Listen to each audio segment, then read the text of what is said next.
Hello, welcome to part 3 of the MG Sniper 2 build, and as you can see I've reassembled the arms and the head and this bullpup rifle now. We've pretty much completed the base paint job, as you can see. I think it turned out pretty well. Some nice shading details in there. Very subtle kind of blending up here seems to work quite well. I just went over and did a very light dry brush in silver paint just to bring out the edges a bit, and I think it made it really pop, especially here on the inner frame parts and on the hands here. The next thing I'm going to do is paint everything else up to get to this point, and then we're going to take a look at doing some streaking and a little bit of chipping just here and there, just to apply a little bit of weathering, a bit of realism on the kit itself. And of course we need to add some decals as well. That's another thing that's got to be done. Here is the bullpup rifle. I ended up just masking off some sections on here. What did I use? I used burnt iron here just to bring these little details out. Hand painted in these little vents here just with some silver paint. Same with this kind of little clippy part here on the top of the bullpup rifle. And I used a kind of grey-green colour on this on the underside of the bullpup rifle. It's the same colour that I'm going to use for the sniper rifle, the kind of main body of the sniper rifle, that is. And that's also going to be heavily masked off. I've started priming all the next parts. I started priming the what am I working on? I started priming the body. And the waist, and of course this sniper rifle. I've just primed it in grey alclad, and I've just gone over the whole thing in 3000 grit sandpaper just to make it nice and smooth. So the next thing to do is to give everything a base coat on the inner frame and on the sniper rifle, exactly as I did before, so you can more or less see the same process that I'm going to do here in the previous video. I'm not going to go over it again, there's not much point to me doing that.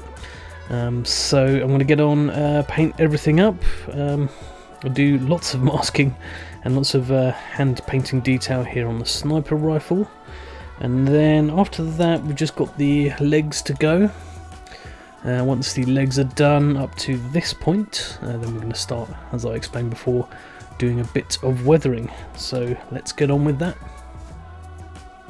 So that is the bulk of the painting now completed, and what I've done is I've completely assembled the torso again just to see how it all looks. I've left the visor and these clear pieces masked up for now because I don't want any kind of weathering or clear coat to go on top of these. I'm pretty pleased with how it's turned out, and I did add some very subtle silver dry brushing to the highlight parts just to really kind of bring out the detail a bit. Yeah, overall I'm pretty pleased with how the shading's gone, all that kind of stuff. So the next thing to do is to add some decals and a little bit of weathering. Oh, here's the sniper rifle completed as well, I meant to say. Just added some panel line detail, hand painted in some of the kind of rivets and bits and bobs on top of it, and then painted in some heat damage here on the end of the muzzle brake. So that's pretty much done as well. So next, yeah, I'm going to add a yellow decal here on the shoulder, just keep it kind of in canon with the whole GM sniper thing, with a number in the middle. I'm just going to paint in, I think, just a yellow circle. I can do that just with some masking tape. Maybe going to add a few warning decals here and there where are the vents, like here on the top of the shoulders, and here right on the tips of the shoulders, and maybe in the chest vents here, maybe something regimental across here. Don't want to go too overboard because I want to keep it looking like a grunt, so we don't want to add too many decals. For the legs here I actually added in some metal parts here inside the holes on the legs. I just drilled these out, painted them in black, and fixed these tiny circular vent pieces, which are these here from U-Star. Very, very useful, these kind of circular metallic detail parts. I think these are available on my website, so head to gundamuk.com if you're after some of these really nice little metallic details. And yeah, I basically fixed these in place with some good old cheap children's white glue. Works fine, does the trick, dries clear, plus I can rub it off if it goes on any paintwork. and hopefully the coats I put on top of it kind of help to keep it all in place. So the only thing is, I find them a little bit too shiny. I mean, if this was a clean build, I would leave them as is. But because this is going to be weathered, I think I'm going to add some sort of soot and maybe kind of streaking effects coming down off of these whole parts. But we'll see how that goes as we go along. So let's get on and do some decaling. So I have the sniper rifle here. I've already done the body and the waist at the minute. I've still got the legs to go, but I'm going to add a couple of decals here on the sniper rifle, and I have some nice long white decals here that are from Haiku.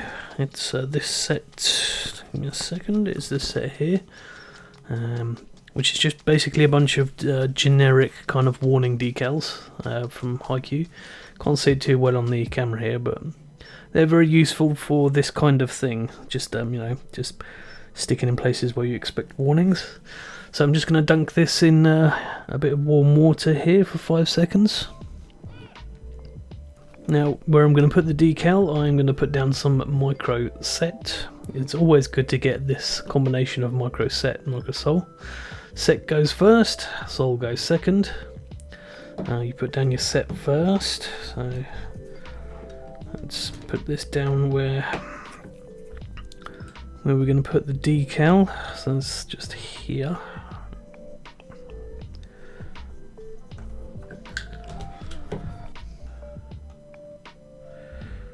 There we go. I'm going to kind of shove it around to get it into place.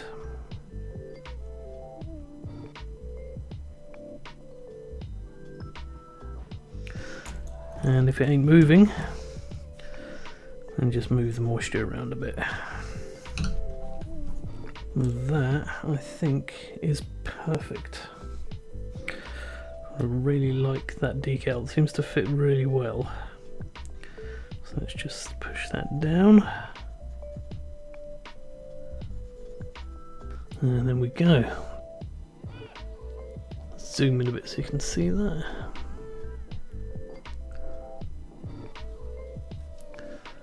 And there we go. So I've mounted up my 2 legs here on my helping hands, and what I'm going to do here is I'm going to put some of this generic warning stripe decal here on the backs here, just where the thrusters are the most dangerous for anyone standing below.